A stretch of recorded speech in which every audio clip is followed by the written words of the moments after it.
সুপ্রিয় দর্শক, এই মুহূর্তে অবস্থান করছি বেনাপোল স্থানবন্দর যশোর।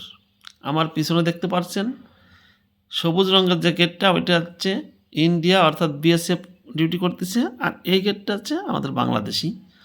আর সবচেয়ে এখানে ভালো লাগছে, ঢোকার আগে দেখলাম একটা কাঁঠাল গাছে প্রচুর কাঁঠাল ধরেছে, অর্থাৎ বাংলাদেশের ভিতরেই গাছটা।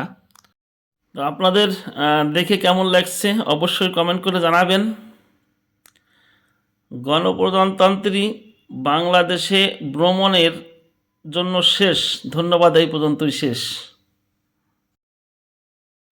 এর পিছনে যাইতে পারবো না, যেহেতু পিছনে বিএসএফ আছে আর আমাদের বাংলাদেশে আমরা তো এখানে লাস্ট দাঁড়িয়ে আছি একবারে। এখানে 7 জন বীরশ্রেষ্ঠ ছবি আছে এবং আমার পিছনে যে গেটটা দেখছেন এটা হচ্ছে ইন্ডিয়ান যতগুলো গাড়ি আছে, অর্থাৎ বাংলাদেশে ঢোকার এই ভিতর দিয়ে ঢুকে এখান থেকে সমস্ত গাড়ি পিছনে দেখছেন এখানে এসে জমা হয়। এইখান থেকে গাড়িগুলো বাংলাদেশে সব সাপ্লাই, যত বাংলাদেশে গাড়ি ধরুক সব এই গেট দিয়ে ঢোকা লাগবে, এইখান দিয়ে বেরোনো লাগবে। তো সবাই ভিডিওটা বেশি বেশি শেয়ার করে সবাইকে দেখার সুযোগ করে দেবেন। ভালো থাকেন, আল্লাহ হাফেজ।